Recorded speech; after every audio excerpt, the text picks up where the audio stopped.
Now we're back into this one. So I'm solving problems. All right, Paul, if you look, here we go, Paul. All right, Paul, sign back in. See if we get Travis yet. Hey, we can overcome. I mean, probably about 8 people will make it all the way back over, but you know.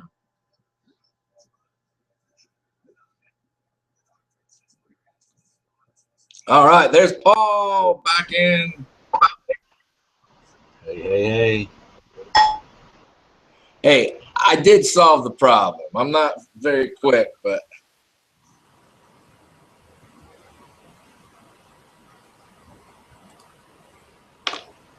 All right.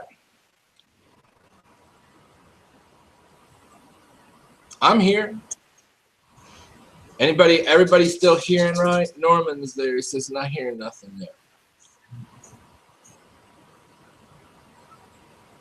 Gremlin's still present. I don't know, Bruce.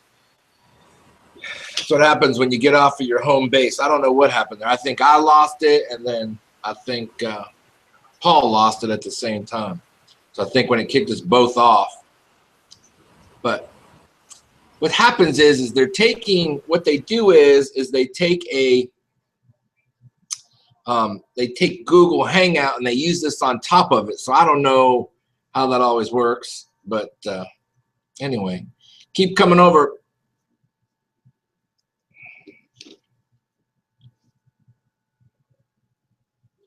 Paul? Yes, hello. All right, give us a minute here.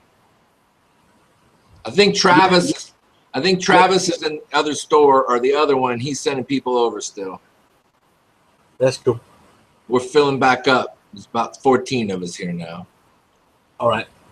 That's no problem. Hey, you can't overcome. There's nothing like a Rob Fortney webinar. Nothing like one.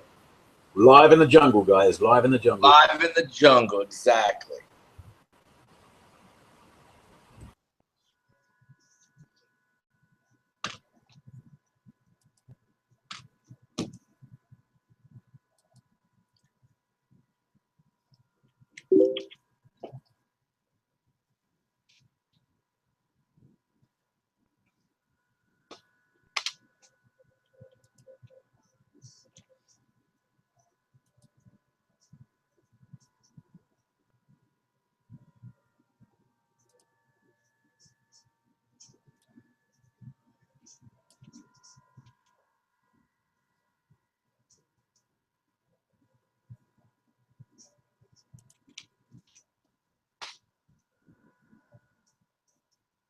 There we go.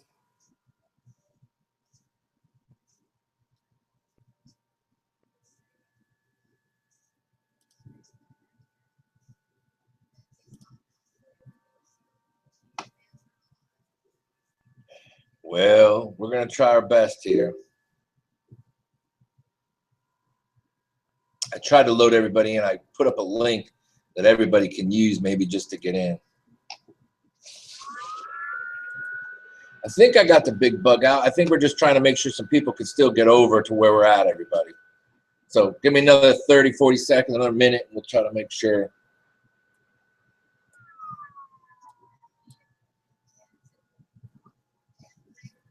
That's what happens when you're out in Google headquarters. You're out in Gorilla's headquarters in the jungle, I guess. That's the expedition. We're holding on. We're holding on.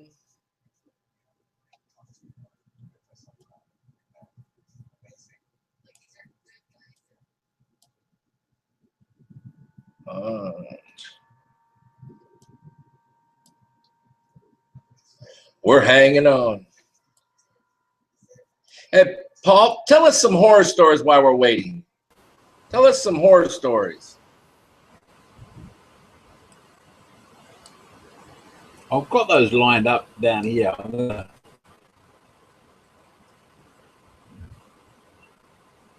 This is that me personally, I sent an inquiry out. Maybe I was looking on Alibaba or something like that. So I haven't actually done business with these guys, okay? But I got an email from the new person within the organisation, or the manager or whoever, and this is a bit small. I don't know whether you can see this, but I'll read it. Dear Paul, I am very happy to contact with you. My name is Jackie, sales manager of Win-Win Housewares Company Limited. We officially inform you that Maggie Chen has left our company on March. I'm just reading this as it is, so you can see the English, Chinese English in there. We recently got to know from some old customers that she was doing some illegal commercial behavior by using a false non-existent company named, keep an eye on this one guys if you hear it, PSC Housewares. You will find from attached, they sent me a photograph, that she is just an online shop which registered doing work on our company for free. Absolutely most of the items are taken from our company. All right. So this is your Joe Bloggs down in the basement in a boxer shorts, and in this case in a two-piece. Maggie left our company. She recommended that lots of our old customers are using an email, LinkedIn, and Facebook requests. So basically what she was doing is contacting the old supplier database. I was on there. I didn't actually do business, but I'd actually been in contact with that company. Now, what this person had done, she left that company, all right, and she managed to take the database with her, or a list of names, all right, and she was reaching out to those people, trying to contact them by friend me on Facebook or link with me on LinkedIn, okay, and basically emailing them saying, I've got a new business, and this is the brochure, okay. If you get any supplier or any person telling you that link in with me, don't do it. Okay, it's just common, but just don't do it. Okay, email. All right, you could actually be fooled by. It's like, here's my new email address. If there's a new company, it could happen. This is why I'm saying check the continuity. Check where that lead is coming from. Here's another one. I think you've heard this one, Rob, or seen it, or maybe some of you out there have experienced this. If a person says to you, if you're dealing with Johnny from company whatever, okay, and Johnny sends you an email that says, actually, I've left my company and I'm now working for another company. But in order for your order to be completed, you still need to go through me. Well, obviously you don't, because he's left, and what he's trying to do is take that commission, or he's acting illegally. Okay, that's a big no-no. Keep an eye out. Here's an email I got the other day. Dear Paul, the tents were all defective. They were treated with a waterproofing agent that wasn't cured properly, or maybe a fire retardant. They, as in the supplier, have told me both stories. In other words, these are the excuses that the supplier came up with. Anyway, we are a small young business, and this has cost us $50,000. $50,000, okay? And that is easily in customer returns and lost business. So that's not actual physical cost, but it's potential cost. We have a warehouse of products that we can't use, and our reputation has been damaged. It's going to be the same for you guys. If you're building your own product, if you're building your own brand, this happens. Negative feedback on Amazon. That's another whole subject in its own right, which I won't go into now. It's going to damage your business. It's going to damage your reputation. This was not an Amazon customer. I can't hear Rob, but it's all good. And this was our 5th shipment. Up until then, everything was good. So the guys have got 5 shipments under their belt, and everything was good. On the 5th shipment, $50,000 worth of dollars gone. When they went back to the supplier, they said, great, I'm sorry about that. Yes, it was our fault. And what we can do is we can offer you $500 compensation out of that $50,000 lost. Okay. Another guy contacted. They said, "Kid, I need some help. Paul, you've got to help. I really don't know what to do. We've dropped the bombshell here. Big company in England, in the UK. First shipment, first samples, great, no problems. Second shipment came over, 40-foot containers these guys are ordering, 40-foot containers. First shipment came over, no problems. Second shipment came over, no problems. Third shipment, one or two issues, yeah, but nothing too serious. Fourth shipment came over, the quality started to deteriorate. Fifth shipment came over, consequently it's just the fifth shipment again. 48,000 worth of product scrap, no good. The question they came to me is, like, what can we do? And my short answer was, nothing. Nothing. You write it off. Write it off. Have a good bonfire with it. That's basically all you can do. Have some fun. There's nothing you can do. Once that product has left China, very little you can do. Very little you can do. This is a company. Hey, Paul, go ahead and get back into it. Let's get picked back up so we can get everybody back on track. Go back to where we were. I think people are telling me that safe payment, they heard that. Inspections, no, they didn't. We haven't talked about safe payments. Sampling. Is this where I need to start, guys? I'm going to speed up through this because I've still got a few things to talk about, and I want to hear about the Walmart thing from Travis as well. Right, I'll carry on here, sampling. It's important to get your samples in. And once you've got your samples over, it's going to cost you, it will cost you. And basically it will cost you the shipping. Now if you're ordering 3 individual components from individual suppliers, you've got 3 suppliers, it's going to cost you 3 times the shipping.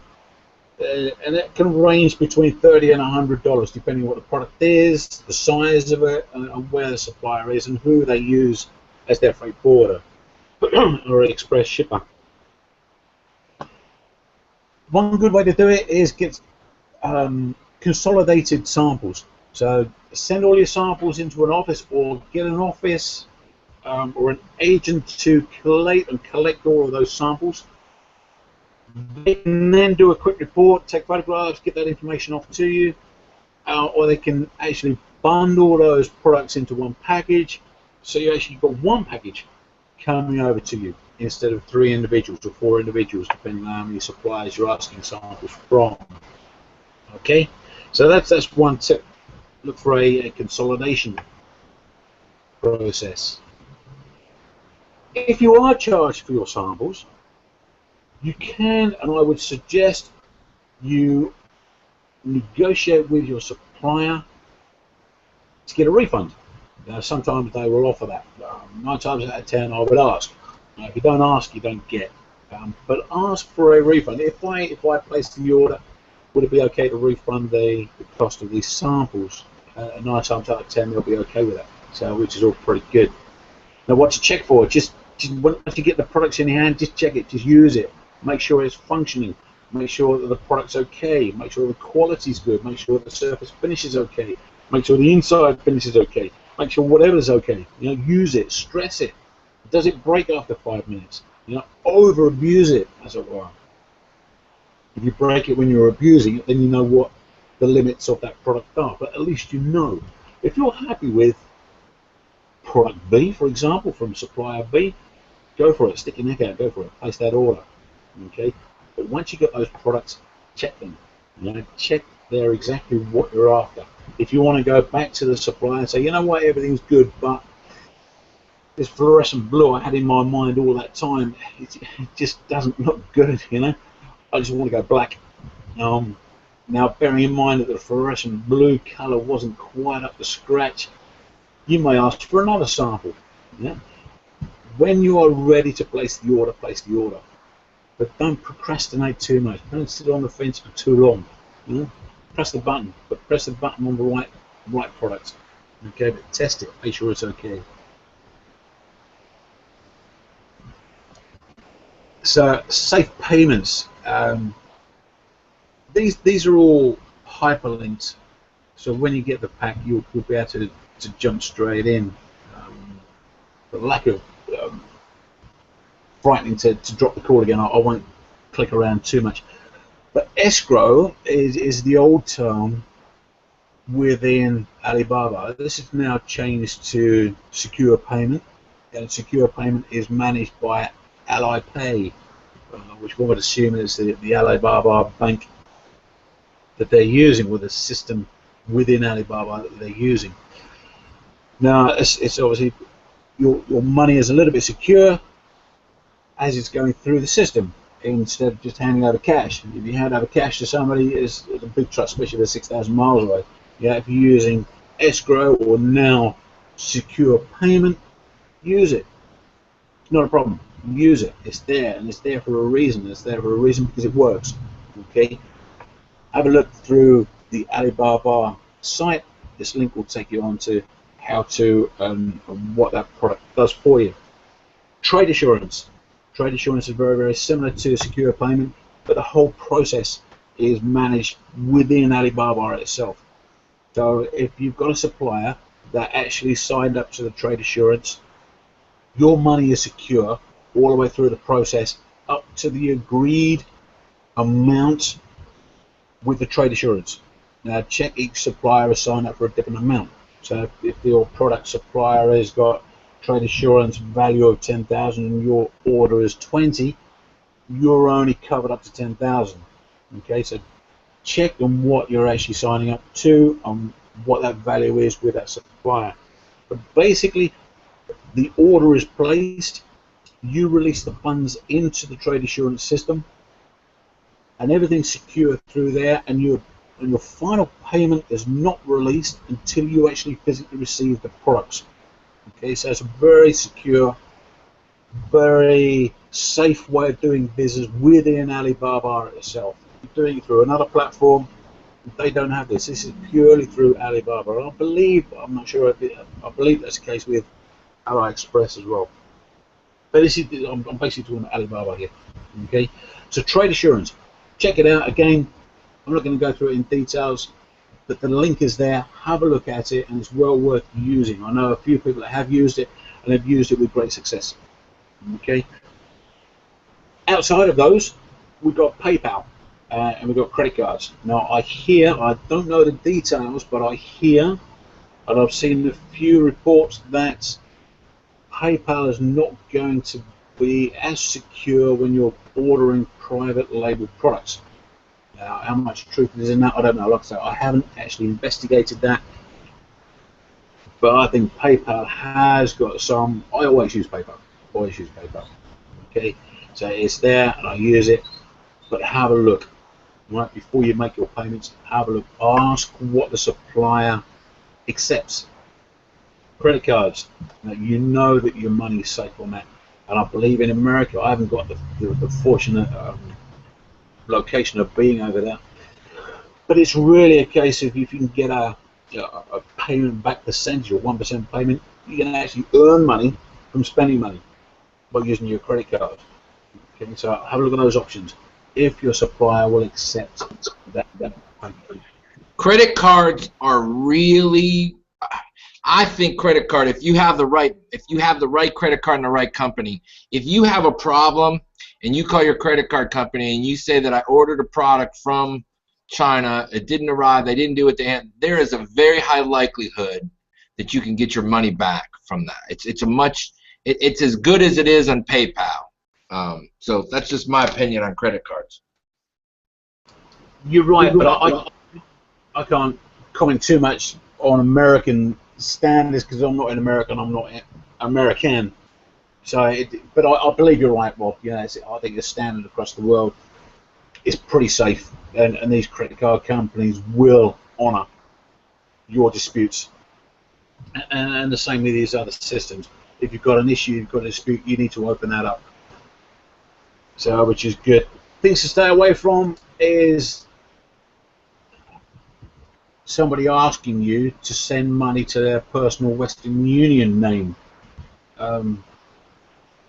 I personally wouldn't do it. I recommend that you don't do it, simply because there's no guarantees it's actually going to the right person, for example. So that's just my recommendation. Okay. TT transfer or wire transfer.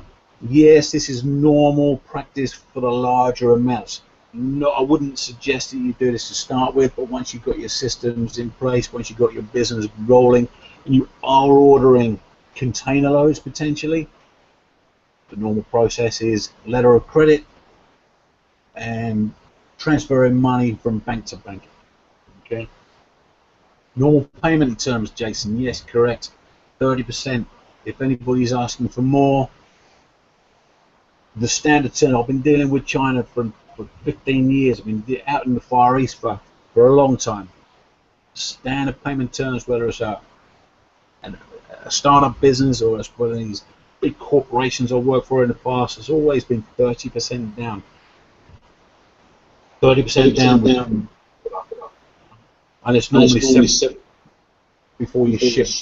So and Jason's right. Jason's talking about because if you only put, basically in any of these scenarios, you're going to end up with 30% of your money being at risk. So if you've done some due diligence, PayPal is not allowing you to split payments anymore. Meaning, if you send 30% and there's an issue, you may. Now I know somebody, Jason. I know somebody about 3 weeks ago who did that and got back all their money through PayPal. So they went through it. So I know that there's some issues now with they're giving us with, if you put up the 30% up front and you know you're gonna pay the 70% down payment later, they're not gonna they're talking about not refunding your money. And I know that may happen in some cases, but I know somebody 2 or 3 weeks ago who just got back all their money, and all they did was they only put down you know, their 30%. So I know that just happened.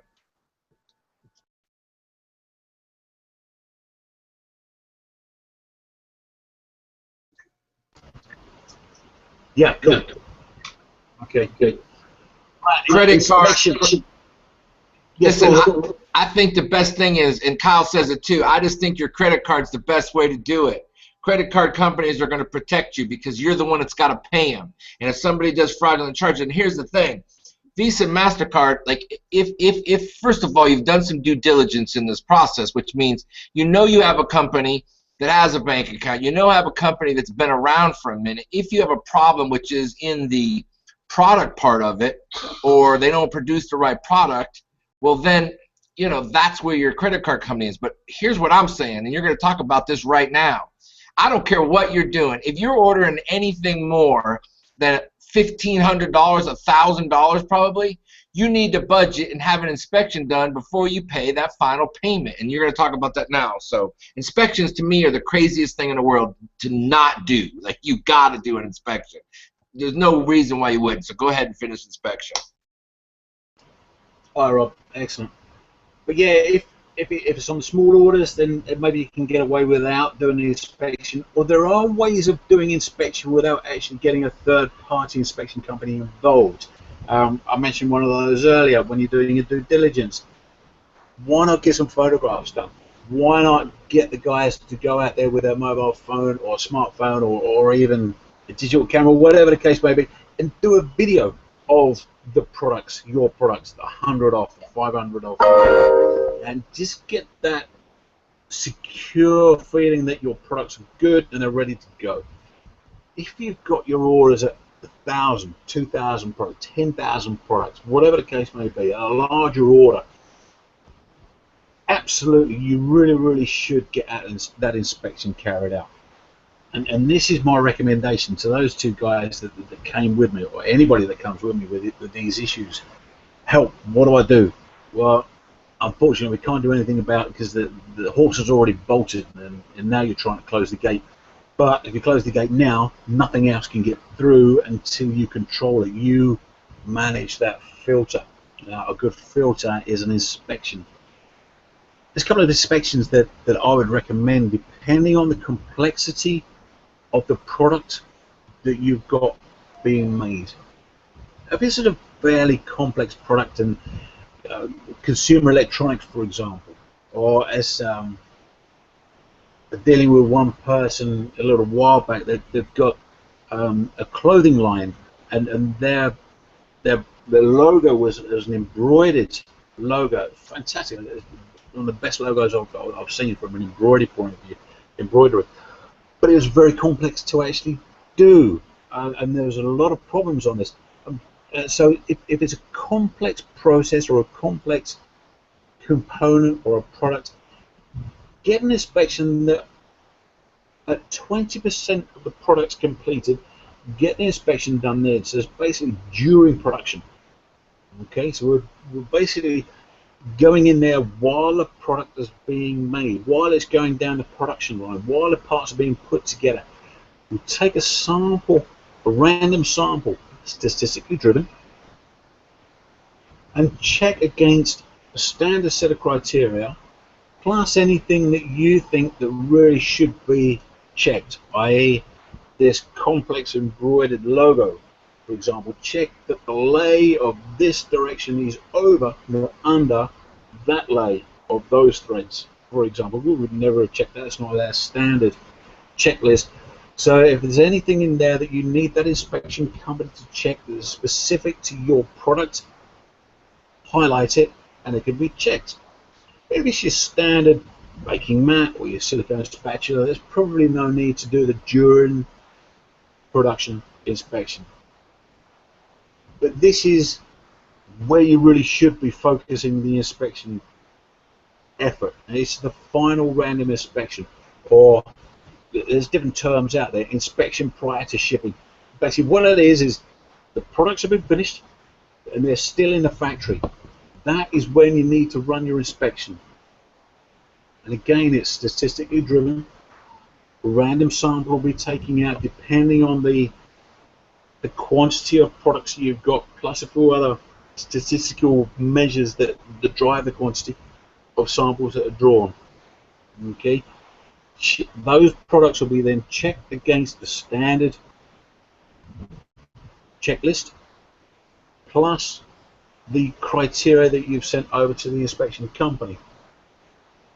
Welded handles, so make sure that the welds are secure. Bluetooth, make sure that the Bluetooth works. You know, so, and all the rest of it is make sure that product is fit for shipping. Now, if the report you get back is good, then you know that the samples that were drawn meet the criteria within the standards, and you're pretty good to go. Get that done every single shipment on a larger order. Look at these other guys that come to us.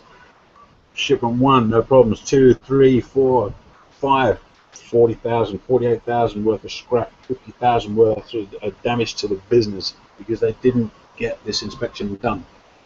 Okay, very, very important, guys. Can't stress it enough. Hey, here's another thing that I think we just have to remember.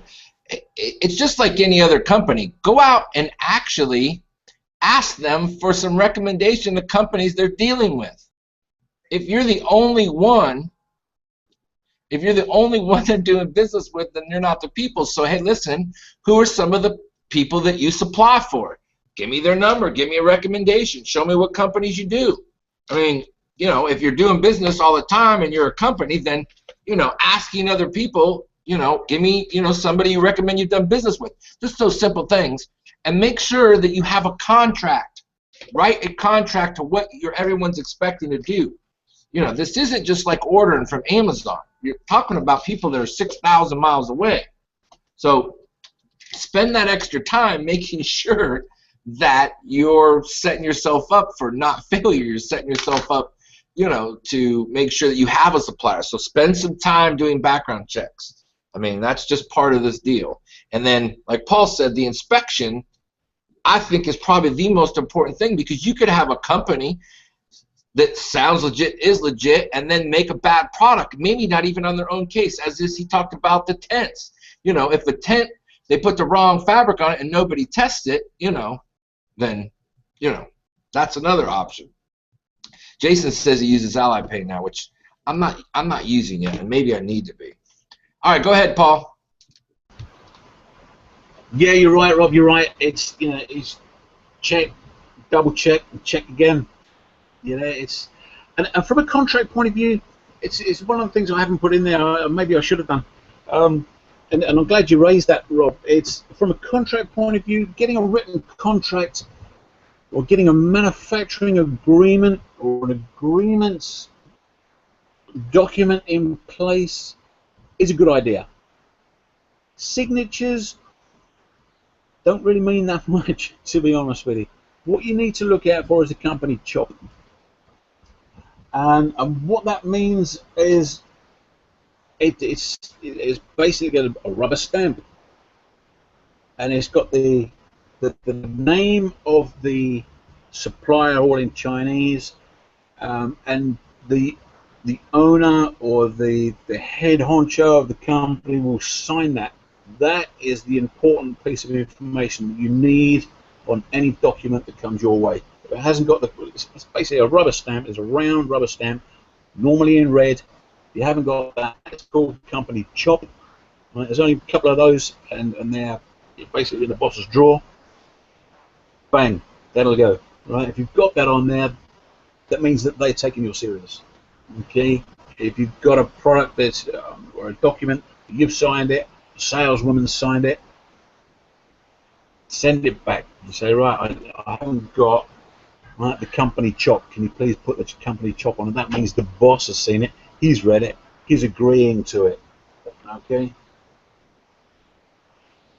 That's what you need to have on there. That's what you need to look for. Right, shipping. I'm not a shipping expert. I'm not a freight forwarder. But hold tight, guys. I've got a technical issue with the house here. Hold on.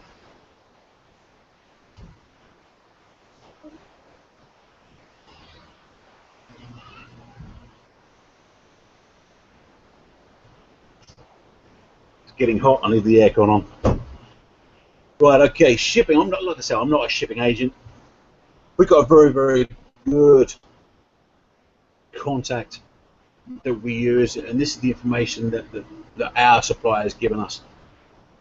The best way to do it is work with your supplier. Your supplier, if they have got a good reputation with respect to sending products over to America already, or to Europe already, they would normally have a preferred shipping agent or a preferred shipping process that they use, and therefore they can get preferential rates. If they're new to the game, same as you and I, starting out from fresh, you call up DHL and you certainly won't get preferential rates, you'll get standard rates, and the same with these guys.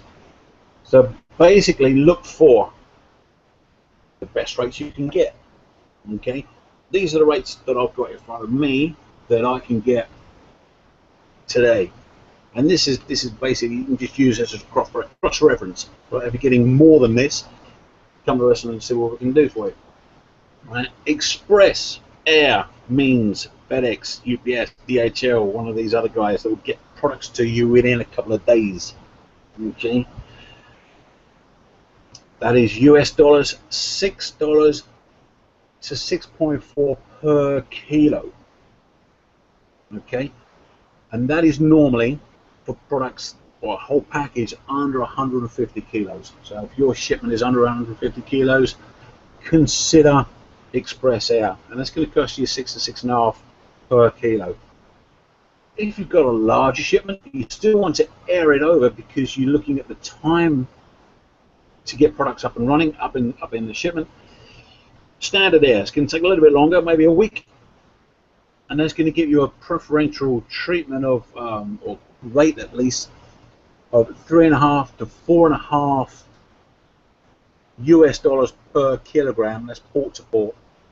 Okay, so that's from Shenzhen, Shanghai, Hong Kong, whatever, to the nearest port that whatever it goes to, with respect to when you print out, or it depends on whether you're going direct to FBR or direct to your house. So that's basically the rate.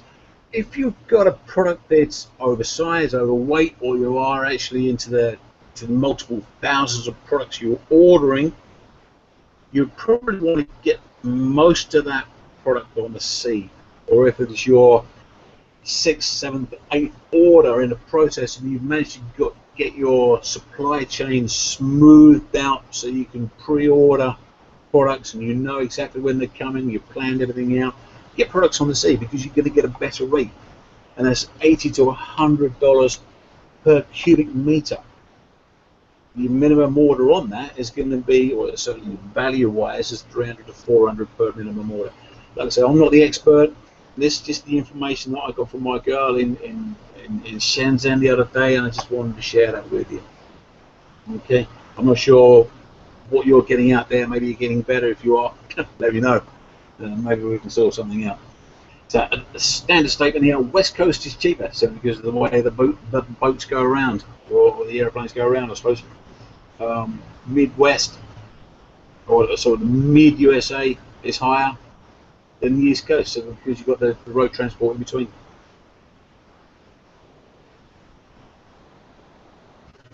Shipping with a freight forwarder. Preferred partners, I've just mentioned this. Well, basically, the information that I just gave you there was just a tag on here. So preferential partners, there's a licensed international express delivery courier agent, DHL, FedEx, UPS, EMS, TNT. TNT, I'm not sure whether you've heard of that in the States, but it's European at least, I know. I've seen those guys in England.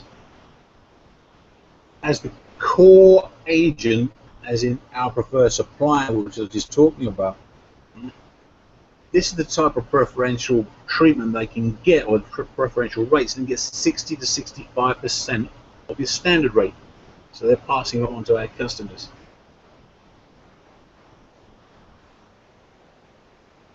Simply because they've got a lot of volume going through. All right, so that's basically what it is.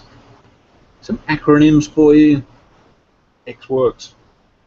X-Works means products are finished at the factory, and that's where the responsibility of the supplier will end. You will have to then pay for shipment from the factory. FOB, free on board. Basically, your supplier will pay for products up to the docks. All right, so that's basically what that means. I won't go into any more, but there are hundreds out there. But I just want to talk about the culture. You know, those that have been to China may have seen some of this. Some of those that haven't been to China may have experienced this. Like I said, I've been doing business with these guys in Far East for 20 years. My first experience was a company in Malaysia. I was asking for samples, and the samples had to be with me by the end of that particular week. So I chased them on the Monday. Said, make sure those samples go today. He said, yeah, no problem, no problem, no problem. So I chased him at the end of the day. Have those samples been sent? Have you sent them? Yes, I have, Paul. Yes, I've sent them. I've sent them. I promise you, I've sent them. They're good, excellent, fantastic, great. Days went by, didn't see them. I kept on chasing them. I've sent them. Passed me the number, passed the tracking number. That never came over. At the end of the week, on Friday, I booked a plane ticket to go to Malaysia for various different other reasons. When I got there over the weekend, I went straight into the factory, straight to work. This must have been a Saturday because I don't work Sundays. And lo and behold, right there at the guy's feet were my samples sitting under his desk. And I didn't want to embarrass the guy, but I talked to his manager. I said, what's going on? Why? What's happening there? Now, the owner of that particular company is a Swiss-German guy.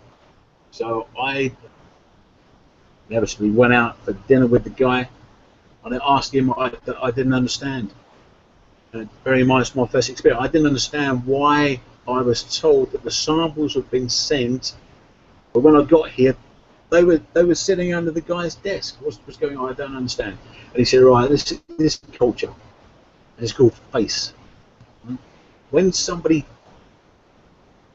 talks to you, when you talk to them and you agree between yourselves that something will happen, and if it's from the Asian culture, they don't want to be seen to be letting you down. They would rather tell you what they think you want to hear. So I asked the question, have my samples been sent? He said, yes, they have. Now, once he'd said that, he couldn't back down.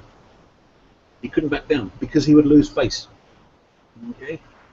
Talk to your suppliers. Explain to them that you would rather understand the actual scenario. If they're going to be late, that's fine. You can plan that. Don't give me false promises. Don't give me, we need a bit more time. We need a bit more time. Explain the situation. Why do you need more time? Maybe there's something we can work together with to understand what the situation is. Face is a big thing for these guys. You know? They don't understand that letting you down is okay. So you need to tell them, you need to understand.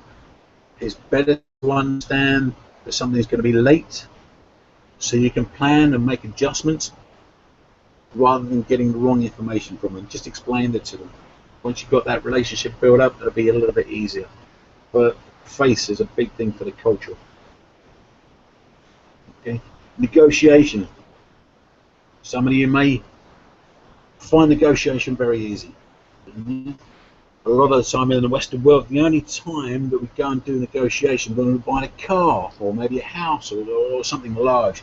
No, not with the Chinese. They'll go down to the wet market, what we call the wet market, is that some places don't have refrigerators, right? And they do their groceries, their fish, their meat on a daily basis. And they'll go down to the wet market and they'll negotiate with the guy and say, how much is that fish there?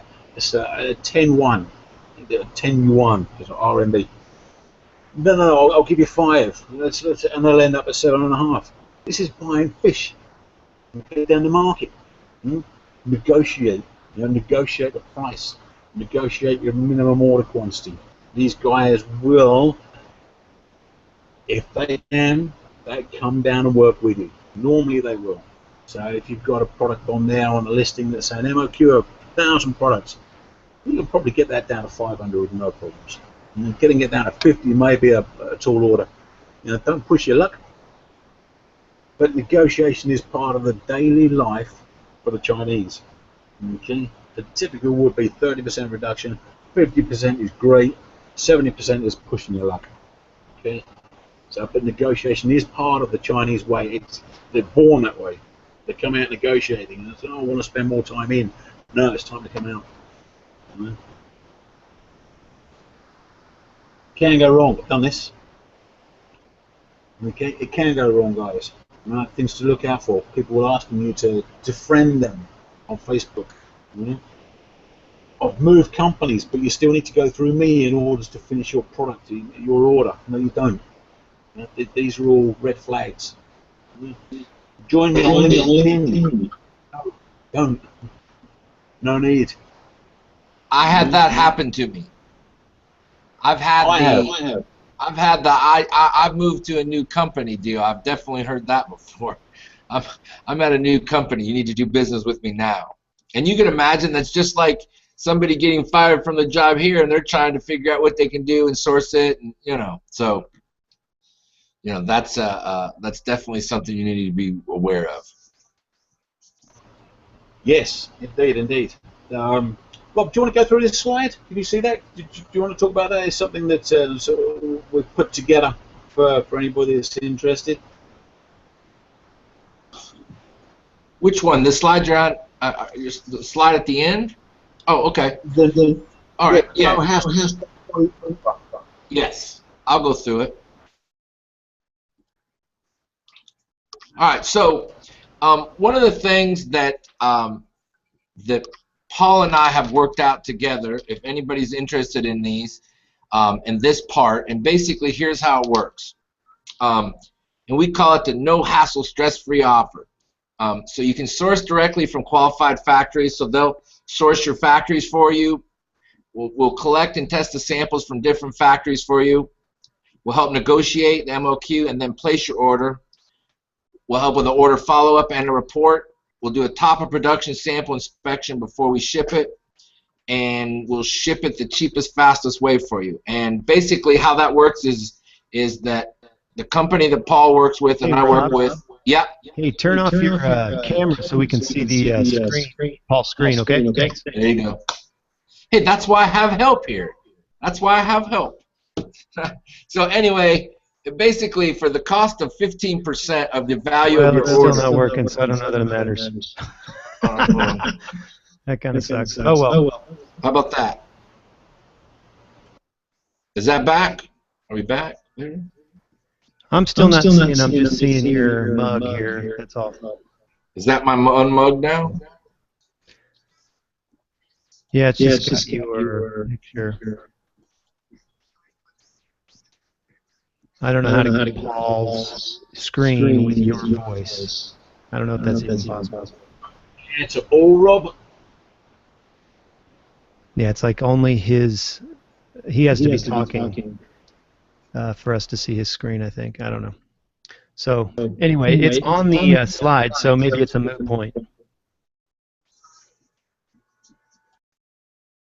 Go ahead, Paul. Go ahead and finish this up. Okay, if you can see it now, then we can go through this. So I'll basically carry on where Rob left off. Is negotiation price, and MOQ, and placing your order. So we can do that. Order follow-up and report. Basically what we do is we'll monitor the order all the way through production. So I'll be in contact with the supplier, get updates, expected times for delivery and finish, and the inspection and various different things that you're asking for. One of the things that we can do is top of production sample. It's got various different terms, but this is a common one, TOP sample. And this is basically where you've got, this is different to your sample that you've asked for to start with. That may have come out of the showroom, may have come out of sort of off the shelf somewhere that may be sitting around for 6 months, a year, whatever.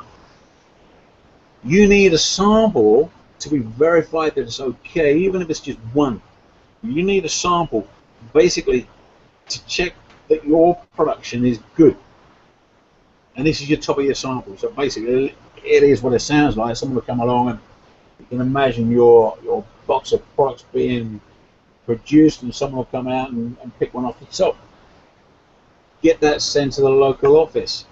Get that looked at, verified, photographed, video, tested, in action, whatever the case may be. Get that report off to you. If you want to see that product, get it shipped to you so you can verify it. And that's what we recommend. But that's just one product. That is not the full day's final random inspection. Okay, that's a different beast. But for smaller orders, it's highly recommended that we do this top of production inspection. Depending on what the product is, obviously, like I said before, if you need the product in your hand, not a problem, we can ship that out. If you want 2 or 3 or 4, we can get those organized from the supplier, get them shipped to you at the preferential rates that we're able to do. Everything's okay. Depending on what payment method you're going through, don't forget, if you're going through PayPal, you will need to send that 70% off or your balance off before the products are shipped, and we'll ship them out, organize the best shipping, the cheapest and fastest method we can to get them over to you. So it's basically hassle-free, no stress. We've got guys on the ground. We've got a team of guys on the ground, maybe 30 to 40 people now spread out along the east coast of China. And this is their job. This is what they do. They're the experts. They're the experts. So, by the way, Paul, one of the things is people are asking a couple things. So now, some of this, guys, we'll talk to you specifically about your product and when you want to have happen. So some of this will vary a little bit depending on the type of product. Now, if you order something that is, 3,000 miles away from Shenzhen, or a place where there's that, it may cost us a little bit more money in some of these things. But you can get your top of production. Now, if you want a factory inspection to test and do what we talked about, a sample order, now that costs more money. but the basic things around here are included. Now, our minimum price that you'll be able to do this is $250. So it's 15% or $250 minimum. So you figure that number backwards to figure out how much you would need to pay. But I think that what's around, I don't know, $3,000. I guess that's about right. 10,000 or 250. Yeah. So a little less than $1,500 will get you at that 250. So if you're anything above that, then, but it's $250 the minimum we can do it for, because it just costs us to get people going, to be able to have people start looking for factories and start sourcing and sampling. Now, you also, this doesn't include shipping to you. So if you have multiple samples and you want them gathered, which that we will do, and then you gather them and then we'll ship them, but you're going to have to pay that shipping cost on those samples, if they're in the same package, sending them over. It just, certainly, here's the bottom line, guys. At the end of the day, if you go pick 5 products right now, and we know that shipping is going to run between $50 and $100 for a sample. It's crazy, I know, but it does. So if you could put those all into one thing and get them shipped here, the amount of savings there will almost pay for a service like that. So, if you ship 5 samples, plus, these factories that you're going to deal with, there's going to be some due diligence in the backgrounds that they are and who they are, that they're legitimate companies. So that's the other thing that you have to deal with that can help there too. So you're getting a bunch of stuff all in one deal that you can cover all this, but then you're guaranteeing yourself a whole lot more. Now, I would suggest at the end of this, if you're ordering anything, any level of number, I wouldn't just want a top of production sample. I would want a full inspection done at my final product before I would suggest payment. Now, that's up to you, and depending on how much money. But if you're ordering anything over $1,500, I would certainly look at this. Now, obviously, the lower number you get, the where that money becomes, more an impact, because if you're ordering $1,000, $250 is it's 25% of that. So you're going to have to debate some of these. And some of these services we can kind of sometimes get one-off. So if you have a specific need or something you need specifically done, just holler at me. We'll get with Paul and we'll figure out what it is. And we'll try to figure out some way in which we can maybe help you get more secure and maybe use one part of this or hire a one-off person to do something for us. So it's just a matter of, there you go. No. It's not a minimum. Well, you could get one if you had $1,000. You just would pay the $250. Sidra asked a minimum order of $1,675. It's not a minimum. You can order 1,000, but you're still going to have to pay the $250 on the 1,000. So it becomes 25% instead of 15%. So that's how that number works out. So Sidra did the exact number. So $1,675 gets you to that $250, which is 15%. The real question is whether you want to go to a smaller amount and pay a higher percentage. Now, when we get into large orders, that number can go down. Depending on what level you have. If you're spending $20,000, obviously that number we can get down and reduce. It just depends on what your number is to where you're at. So that has a lot to do with it. So the higher your order gets does not mean that number just keeps going up consistently. So there are some breaks as you get into higher numbers. Go ahead, Paulie. Look at it or break it out into the cost of the service, break it out into the quantity of products you're ordering, and what is the cent value that you're adding to your cost of goods sold. Simple. If it's less than $1, to me it's a no-brainer. I'm feeling safe, It's like what impact is that going to have on the price that you're selling it for on Amazon? If it turns it into a no-go, then maybe you've got the wrong product, maybe you've got the wrong pricing structure. I don't know. It's to me, I've been in this game for a long time. I've been in this game for a long time, and I've seen things fall over drastically. It's horrible what I've seen, because people automatically think it's $200, $300, $500, whatever the case may be. It's like, it's a lot of money. I'm not going to bother. I'm going to risk it. And it's a risk. It is a risk. Sometimes the risk pays off. First order, no problems. Second order, no problems. Third order, fifth order. Okay, I'll just go back to these. these emails coming in the last few weeks, and this is very, very hot off the press, as it were.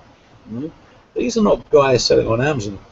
These are guys that have set up, and they're large organisations, big organisations, big corporate companies. They're now saying, "Holy crap! What can I do now?" And guess what? It's too late. You've just lost your $50,000 instead of spending $500 on an inspection. It's down to you. You're managing. You own your own business. Look at the risks in your business and manage those risks. Where you can do some risk mitigation, do it. Now, look at the cost of everything. Look at the cost of running your business. Look at the risk and the cost associated with those risks. That's all I'm saying. I'm not saying you've got to do this, you must do this. I'm not a law enforcer. All I'm saying is I've seen it. I've seen it big time. Those people that do take the inspection, do take the hassle out of and the stress out of sourcing in China, tend to have a better life. They all work, and I'm not saying that there are issues along the way. There's always issues in any business, but it's obviously a better process to follow. It's a safer route to go. Okay, so that's basically all I'm saying. So I want to make sure everyone understands. So what we're talking about is that you come up with a product. We're going to go out and find you people to source that product from. So you're going to get several people, 3 to 5, depends on how many suppliers are out there. But we're going to find product people to be able to get from qualified factories to be able to get your product.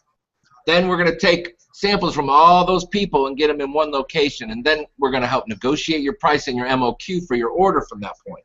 Now the problem is that if you've chosen to do a product that you can't make work, that's why there's a minimum fee on it, so that if you somewhere in this process find out that you don't, that it doesn't work for you or whatever, then that's where. Now I know we have on some of these, because part of it we may be able to refund a little bit if you take it and put it back into another product, but we can't return all of it just because we spent some of that money getting it sourced and those kind of things. Anybody have any questions for Paul? Anybody have any thought?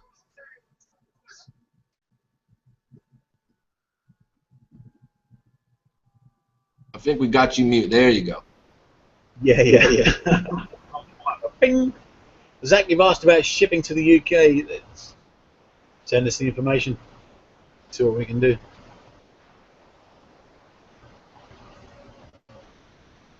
That's all I can say. Anybody else have any questions that they want? We certainly can answer any questions now. So you give the product, Sidra says, so do we have to give you the product or the product and the vendor? I can work either way. If you've got a product, even if you... Rob, okay.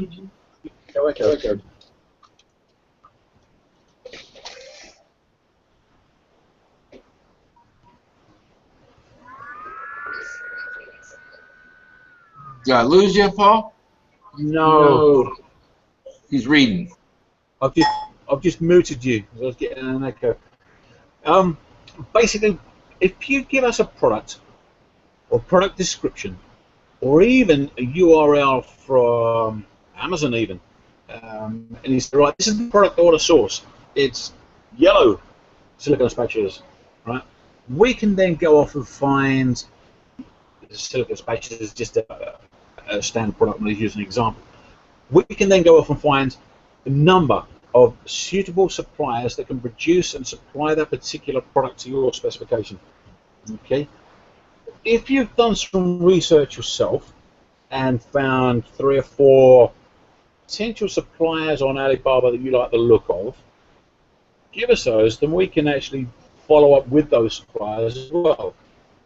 Okay, so we can jump in at whatever level that you need us to. It's standard practice to just give us gives the product description, product images, product listing from somewhere, along with if there's any changes that you require from a color point of view, or a standard change that doesn't require any additional tooling, then that's fine. If any of you are out there looking to produce your own product, so you've got your own idea, you think, you know what, I'm an inventor, I've got this new product, talk to me as well. That's my background. You know, I've got a master's in new product development and management and technology. I've got a lot of contacts out here in China that can do molding, tooling, consumer electronics, PCB design, and all the rest of it. So just give me a shout. But yeah, basically, okay. So there's the answer. Go ahead. So bottom line is you know, this is just something we promote to a lot of people. Usually when we deal with people who are a little further down the road a lot of times. But I mean, bottom line is, if you're in that $2,000 range, you know, this is something, you know, to spend a little bit of money on, you know, having some security. That's what it is. And we usually deal with a lot larger people. But Zach says, so if you give a product, will I be charged straight away because you would need to start sourcing the product, or will I get a price and an MOQ before I pay the fee?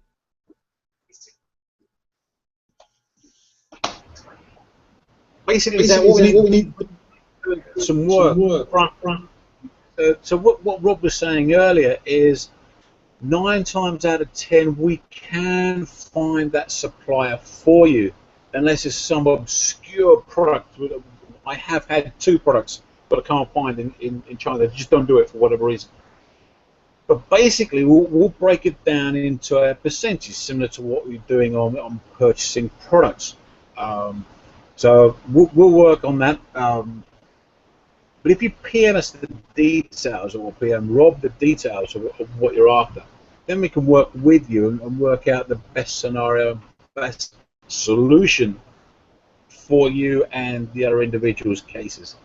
Okay, but basically, you're asking us to do some work, so therefore we need to get paid. It's business. One of the things, and sometimes what we can do is, and I've had Paul do this for me before, if it's a strange product, I can sometimes go get do a real quick search and see what we can come up with to make sure that that product exists out there, and that there's some number, we can get some quick, you know, number on it to make sure that this is there before we go proceeding further in. But it's not going to be a very quick, you know, very in-depth check.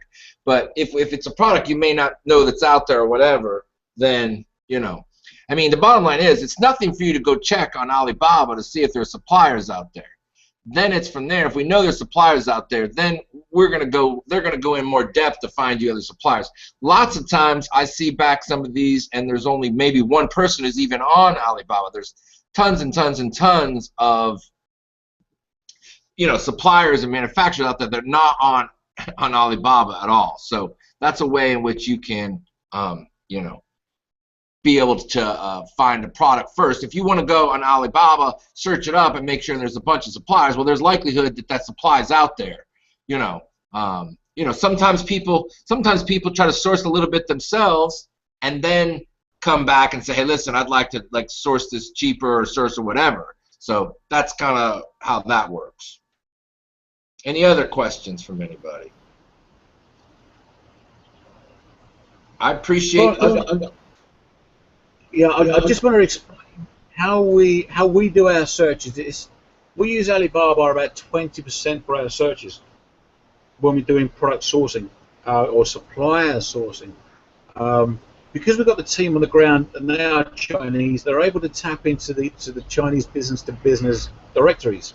Now, if any of you out there can read Chinese or are Chinese, you can probably do that yourself and probably get some good results, because that way you're able to tap into the manufacturers rather than the wholesalers and the trading agents. Okay, so basically, yes, we do Alibaba, but it's only about 20% of our search. The rest of it is through Chinese business to business, or it's through contacts that we've already built up within our preferred database. That we don't share information between clients to clients. But what I'm saying is we have alternative methods where we can actually tap into the manufacturers 9 times out of 10 instead of the sort of other trade agents. Okay, so I just wanted to throw that in there.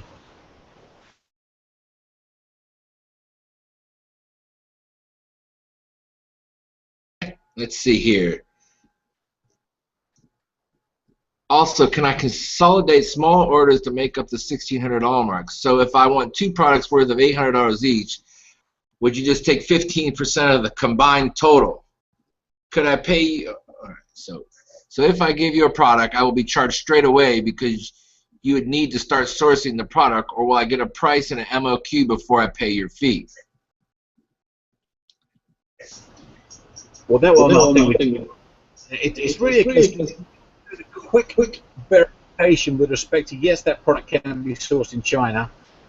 Here's an example. Then we need to move forward. Therefore, it's a service that needs to be paid, and we'll follow through that. If we come back to you, Zach, and say, you've got a great product there, but we can't find it in China anywhere. You know, with our quick search that we've done, can't find a supplier. Then there's no point in moving forward. There's no money changed hands. So it's really a case of quick check, verify. Yes, we can. Let's move forward. Quick check. No, we can't. Move on to another product, or you need to source that elsewhere. So that's basically that one. Second one, the 1600 a month, the 15% is the total combined value of your order. So if this is in one go, so you don't. Right, it's your first order for 800 guys. Can you sort that out for me? And next week, there's another order for 8. No. It doesn't work that way. If you're working with one combined order, so you've got a bundle coming together, for example. So you've got a pair of shoes, and your bundle is a shoehorn. Okay, that's classed as one order, I guess. And therefore that would be classed as that total value. You're breaking up, so you've got a silicone spatula one week, and the next week you're going over to some costume jewelry. Following week, the shoehorn. They're individual. Okay, it's got to be classed as individual. Hope that's clear. Sidra, could I pay you to find a supplier to create a 5x8 plastic chart with printing on it? Yes, absolutely. No problems. I can do that. I can do that today, tomorrow, whatever. I've got a number of guys that can do that for you. Just need to know the information. Anything else? I think a lot of guys are interested, and I think the everybody's situation is going to be different. I think you guys both spoke to that earlier, but it's really going to require some conversations. Like you said, doing a quick check, figuring out if it's a mutually beneficial relationship. So I think the best question at this point is, how do people get started? Where do you want them to go, Rob, Paul? How do you want them to get in touch with you to start discussing these details? Nice point, Trevor.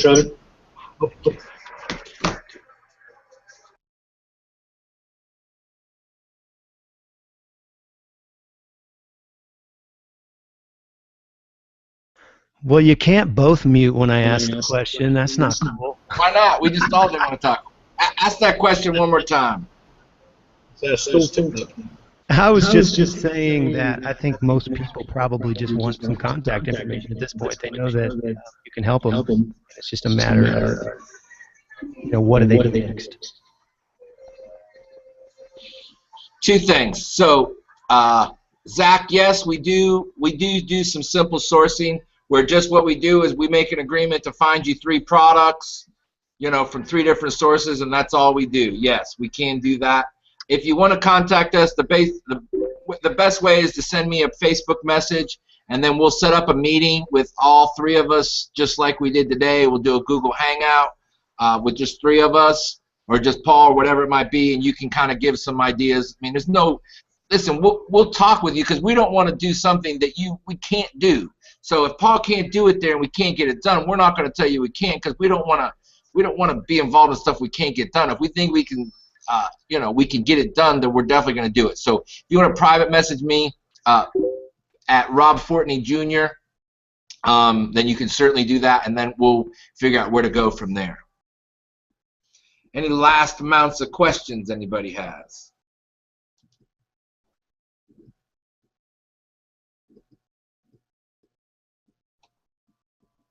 Well, last chance to go and say something.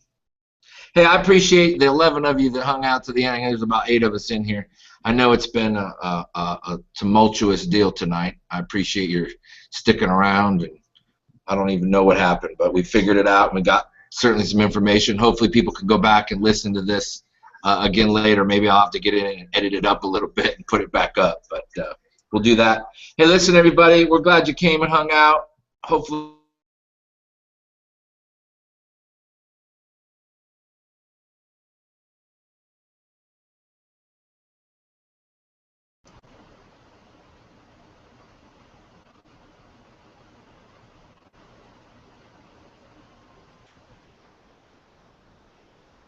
My end or your end, Rob, that's dropped? Yeah, I think Rob just dropped, actually. I think he was wrapping it up. So, hey, Paul, you see Zach's question there. You want to hit that? Do you provide a simple sourcing service all its own? I would estimate that it's going to be based on a conversation, right?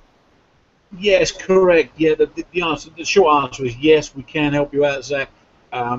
Best thing to do is talk to us. Yeah, and you're right, Travis. It is really down to the individual. Everybody's got their own little product. Even if you've got the same product, you want different things about that product. Different color, different packaging, whatever the case may be. Come and talk to us. You know, we can do it. If we can't do it, we'll let you know. We'll let you know very quickly. But yeah, come and talk to us, and I'm sure we can help you out. But yeah, best thing to do, PM Rob, and we'll set up a meet. So that's no problem.